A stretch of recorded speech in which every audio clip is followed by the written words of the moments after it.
नमस्कार, मैं हूं आपका दोस्त विजय विद्रोही। आप मुझसे जुड़ चुके हैं, इसके लिए आप सबका तहे दिल से शुक्रिया। और अगले 8-10 मिनट में आपसे जुड़े रहने की कोशिश करूंगा। राजनीति भी क्या क्या रंग दिखाती है। एक अकेला सब पर भारी, अब दो उस अकेले पर भारी पड़ते दिखाई दे रहे हैं और वो अलग थलग होता दिख रहा है। एक तस्वीर है बड़ी शानदार, ये तस्वीर को देखना बड़ा दिलचस्प है। ये देखिए, ये तस्वीर है, प्रधानमंत्री बैठे हैं, एक तरफ राजनाथ जेपी नड्डा हैं, दूसरी तरफ देखिए तेलुगु देशम पार्टी के टीडीपी के चीफ चंद्रबाबू नायडू हैं, बगल में नीतीश कुमार हैं, बगल में एकनाथ शिंदे हैं। ये तस्वीर आपने कब देखी थी पहले? कोई बीजेपी की बैठक में एनडीए का साथी नजर आता था? नहीं नजर आता था।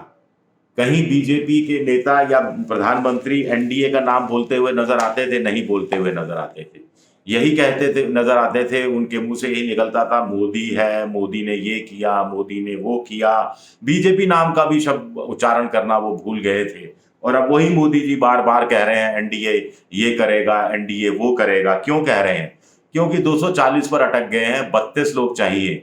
और अब 32 में से 16 टीडीपी के हैं, 12 नीतीश के हैं, 28 पवन कल्याण के 2 हैं जो टीडीपी के साथ ही रहेंगे, 30, और 7 एकनाथ शिंदे के हैं, 37 हो गए।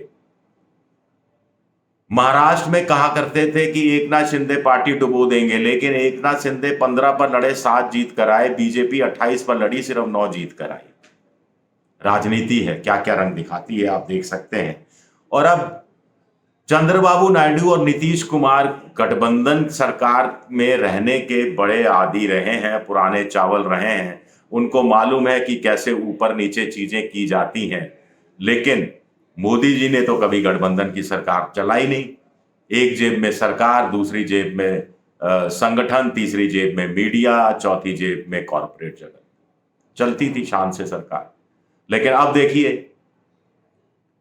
नीतीश कुमार कह रहे हैं कि साहब हर 4 सांसद पर एक कैबिनेट मंत्री और उतने ही राज्य मंत्री दिए जाएं। एक फॉर्मूला 3 सांसदों पर एक कैबिनेट मंत्री का बन रहा है। इस हिसाब से नीतीश के 4 कैबिनेट मंत्री, 4 राज्य मंत्री होते हैं। विशेष पैकेज की मांग अलग है, लंबी चौड़ी मांग अलग है। टीडीपी 3 कैबिनेट, 3 राज्य मंत्री, स्वतंत्र प्रभार, स्पीकर, विशेष पैकेज। चिराग पासवान 1 कैबिनेट मंत्रालय, 1 स्वतंत्र प्रभार। जीतन राम मांझी अकेले एकमात्र सीट उनको मिली है, 1 कैबिनेट। एकनाथ शिंदे कह रहे हैं 1 कैबिनेट, एक राज्य मंत्री, स्वतंत्र प्रभार।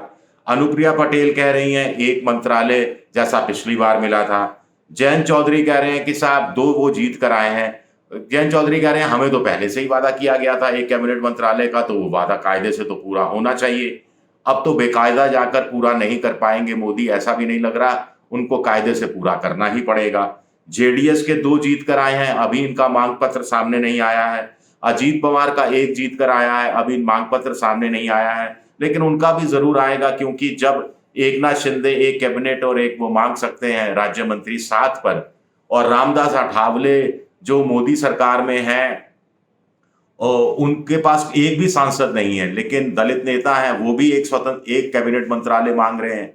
तो विधानसभा चुनाव भी महाराष्ट्र में होने हैं, मोदी जी को उसका भी ध्यान रखना है। फिलहाल मोदी जी को अपना तीसरी बार प्रधानमंत्री बनना है, पंडित नेहरू के रिकॉर्ड की बराबरी करनी है, और 2-2 बैसाखियां हैं। बैसाखियों पर आप तेज नहीं चल सकते।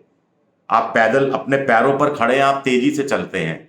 आप अपनी स्पीड कम कर सकते हैं, ज्यादा कर सकते हैं, लेकिन आपके अगल बगल 2 बैसाखियां हैं, तो आपको दोनों बैसाखियों के सहारे चलना है। दोनों बैसाखियां तय करेंगी कि आपकी चाल क्या होगी। आप तेज चलेंगे, धीरे चलेंगे, रुक जाएंगे, कदम ताल करेंगे, दाएं मुड़ेंगे, बाएं मुड़ेंगे। ये सब दोनों बैसाखियां तय करने वाली है। और दोनों बैसाखियों को अच्छी तरह से पता है कि उनमें से कोई एक बिखरा तो मोदी सरकार, जो अभी बनी भी नहीं है, भर भरा कर गिर पड़ेगी। और मल्लिकार्जुन खड़गे तो कह ही चुके हैं कि हम सही समय पर सही वक्त का इंतजार कर रहे हैं ताकि हम सही कदम उठा सकें। तो बड़ी मुश्किल घड़ी है। कुल मिलाकर टीडीपी, चंद्रबाबू नायडू स्पीकर पद भी मांग रहे हैं। स्पीकर पद मोदी जी किसी कीमत पर देना नहीं चाहेंगे, क्योंकि स्पीकर के हाथ में बहुत कुछ रहता है। स्पीकर के हाथ में पूरा सदन का संचालन, कब बहस कराना, कितना मौका देना, कितना मौका नहीं देना, और वोट जब पड़ता है विश्वास मत, उसमें स्पीकर की भूमिका बहुत महत्वपूर्ण हो जाती है। आपको ध्यान होगा वाजपेयी सरकार जब एक वोट से गिरी थी तो स्पीकर कौन होते थे? जीएम बालयोगी होते थे, टीडीपी के स्पीकर थे। और उन्होंने गिरधर गोमांग, जो कि सांसद भी थे और मुख्यमंत्री भी थे उड़ीसा के कांग्रेस के, वो सदन में मौजूद थे। प्रमोद महाजन और दूसरे लोगों की तरफ से ऐतराज किया गया कि इनको वोटिंग का अधिकार नहीं है, वोट नहीं देने नहीं दिया जाए। तो कोई और स्पीकर होता या वाजपेयी जी का प्रबल समर्थक स्पीकर होता, कहता हाँ बिल्कुल आप वोट नहीं दे सकते, आप उड़ीसा के मुख्यमंत्री हैं। लेकिन गिरधर गोमांग ने रूलिंग दी कि अंतरात्मा की आवाज पर आप चाहें तो वोट दे दे। उन्होंने अंतरात्मा की आवाज यानी सोनिया गांधी की आवाज पर वोट दिया गिरधर गोमांग ने, और वाजपेयी सरकार एक वोट, सिर्फ एक वोट से जाती रही, गिर गई, नया चुनाव हुआ। तो ये होती है स्पीकर की भूमिका। टीडीपी, चंद्रबाबू नायडू दूध के जले हैं, छाछ फूंक फूंक कर पिएंगे। और मोदी जी भी अच्छी तरह जानते हैं, 2018 में एनडीए छोड़कर चले गए थे, बाद में उनको जेल में डाल दिया गया था। चंद्रबाबू नायडू को मलाल है कि मोदी सरकार चाहती तो वो जेल जाने से बच सकते थे। अब वो कह रहे हैं कि विधानसभा चुनाव में वो जीत कर आए हैं, तो अमरावती को राजधानी बनाना है, तो उसके लिए पैसा चाहिए, विशेष पैकेज दिया जाए। वो ये चाह रहे हैं कि उनके पुराने प्रोजेक्ट जो अटके हुए हैं, जगनमोहन रेड्डी ने कैंसिल कर दिए थे या आधे अधूरे छोड़ दिए थे, उनको पूरा करने के लिए पैसा चाहिए।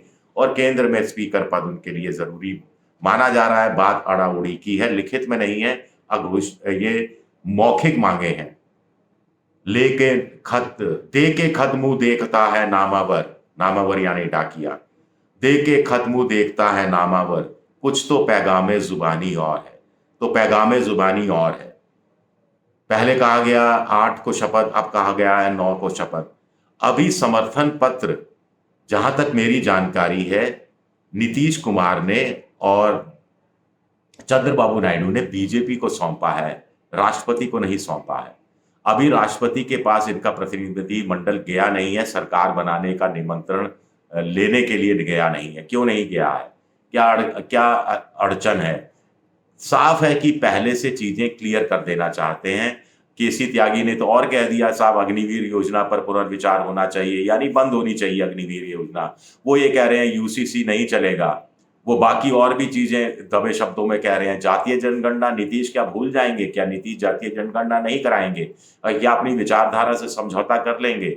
यूसीसी के पक्ष में नहीं है दोनों, वन नेशन वन इलेक्शन के पक्ष में भी नहीं है, जहां तक मेरी जानकारी है। तो ये सब ठंडे बस्ते में, डिलिमिटेशन ठंडे बस्ते में, महिला आरक्षण ठंडे बस्ते में, यूसीसी ठंडे बस्ते में, एनआरसी का दिमाग में अगर जरा सा भी आइडिया था तो ठंडे बस्ते में। हो सकता है कि जो नागरिकता संशोधन अधिनियम लाया गया था उसमें भी कुछ संशोधन हो जाए, कुछ भी हो सकता है। मुसलमानों का आरक्षण खत्म कर देंगे ठंडे बस्ते में। वैसे भी चंद्रबाबू नायडू तो विधानसभा में घोषणा कर ही चुके हैं कि विधानसभा चुनाव जीते तो 4% मुस्लिम आरक्षण को आंध्र प्रदेश में मुसलमानों को देंगे। तो क्या करेंगे मोदी जी? विचारधारा से समझौता करेंगे, कुर्सी के लिए, सत्ता के लिए समझौता करेंगे, कर ही चुके हैं। समझौता करेंगे क्या? ये चीजें चल ही रही हैं, उनको कितना झुकना पड़ेगा ये देखना दिलचस्प रहेगा, क्योंकि उनको झुकने की आदत नहीं है, सर झुकाने की आदत नहीं है। एनडीए अपने नाम के अलावा कुछ और शब्द का उच्चारण करने की आदत नहीं है, लेकिन बड़ी तेजी से वो आदत डालते जा रहे हैं। बड़ी तेजी से वो उन्होंने एनडीए एनडीए एनडीए बोलना शुरू कर दिया है। बड़ी तेजी से मोदी मोदी मोदी बोलना वो भूल रहे हैं। कुछ लोगों ने तो कहा कि कपड़े भी नहीं बदल रहे हैं, इस कदर टेंशन में है मोदी जी। खैर, ये व्यक्तिगत बातें हैं, व्यक्तिगत बातों पर मैं नहीं आता। लेकिन जो मांग पत्र है बाकी तमाम पार्टियों का जो एनडीए के हिस्से में आ रही हैं, वो उसके हिसाब से देखा जाए तो 12 कैबिनेट मंत्री मोदी जी को बांटने पड़ेंगे। 12 राज्य मंत्री स्वतंत्र प्रभार मोदी जी को बांटने पड़ेंगे। मोदी जी, स्वाभाविक है कि रक्षा मंत्रालय, वित्त मंत्रालय और गृह मंत्रालय और विदेश मंत्रालय, ये बड़े मंत्रालय अपने पास रखना चाहेंगे और हर कीमत पर रखेंगे। स्पीकर पद के लिए भी शायद चंद्रबाबू नायडू को वो मनाने में कामयाब हो जाए कि डिप्टी स्पीकर का पद उनको दे दिया जाएगा। हालांकि परंपरा है कि डिप्टी स्पीकर का पद विपक्ष को सौंपा जाता है, लेकिन बड़े मंत्रालय तो देने ही पड़ेंगे। यानी जैसे रेल मंत्रालय, जैसे कृषि मंत्रालय, पेट्रोलियम मिनिस्ट्री नीतीश कुमार मांग रहे हैं, कॉपरेटिव सामाजिक कल्याण मंत्रालय मांग रहे हैं ताकि जातीय जनगणना वाले को भी वो कैबिनेट बैठक में रख सकें। इसी तरह टीडीपी के जो नेता हैं वो भी बहुत से मंत्रालय मांग रहे हैं, ग्रामीण विकास मंत्रालय भी मांग रहे हैं, वित्त मंत्रालय पर भी उनकी नजर है। और ये देखना दिलचस्प रहेगा कि अब किस किस को कितने मंत्रालय दिए जाते हैं। पवन कल्याण उनके साथ हैं, दो सांसद जीत कर आए हैं, तो कहा जा रहा है कि चंद्रबाबू नायडू अपने हिस्से से एक मंत्रालय पवन कल्याण को दे देंगे। और एक और बड़ी बात है इंपॉर्टेंट कि नीतीश भी समझ गए हैं, चंद्रबाबू नायडू भी समझ रहे हैं कि 1 और 1 11 होते हैं, तो दोनों ने मिलकर संयुक्त रूप से मांग पत्र रख दिया है। ये भी एक बड़ी चौंकाने वाली खबर आ रही है, ताकि मोदी जी पर जो डबल इंजन की बात करते हैं तो डबल अटैक किया जाए, डबल मांग पत्र एक साथ रख दिया जाए। विशेष दर्जा नहीं मिलेगा, दोनों को पता है, लेकिन विशेष फाइनेंशियल पैकेज तो मिल ही सकता है या देना ही पड़ सकता है। यह भी अपने आप में बड़ा सवाल है कि मोदी कितना झुकते हैं, ये दोनों कितना झुकाने में कामयाब होते हैं, या बीच का कोई रास्ता, समन्वय का कोई रास्ता। अब तो कोऑर्डिनेशन कमेटी भी बैठानी पड़ेगी, ऐसा नहीं चलेगा। अब तो एनडीए बकायदा अस्तित्व में आ जाएगा। बारी बारी से उनके छोटे छोटे नेता भी सुर मिलाकर बोलेंगे, या उनके कुछ बेसुरे सुर जो मोदी जी को पसंद नहीं आए वो भी सुनने के लिए मजबूर होना पड़ेगा। बेसुरे इन्वर्टेड कोमा में सुनना पड़ेगा, क्योंकि हालात ही ऐसे हैं। जमहूरियत वो तर्ज हुकूमत है जहां बंदों को तोला नहीं जाता, गिना जाता है।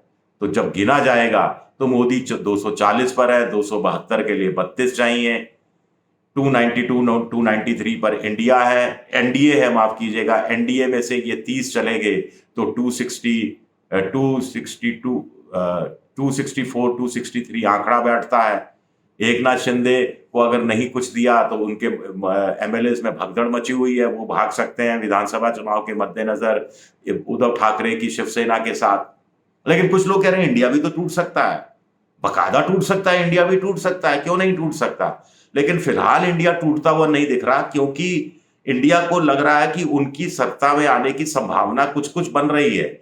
उनको लग रहा है कि हो सकता है नीतीश और चंद्रबाबू नायडू के साथ नहीं बने, नहीं पटे, नहीं निभे, दोनों उनके साथ आ जाए तो वो नए सिरे से चीजें कुछ कर दे। तो अभी पूरा खेल खत्म नहीं हुआ है इंडिया के लिए, इंडिया के लोग ये मानकर चल रहे हैं।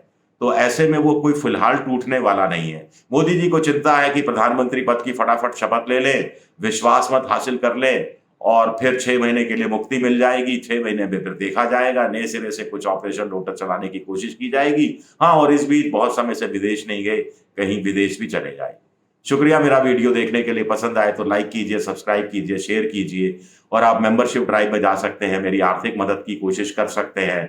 आप बेल जैसी जो आकृति है घंटी, उसको दबा दीजिए ताकि नया वीडियो आए तो नोटिफिकेशन के जरिए आपको जानकारी मिल जाए।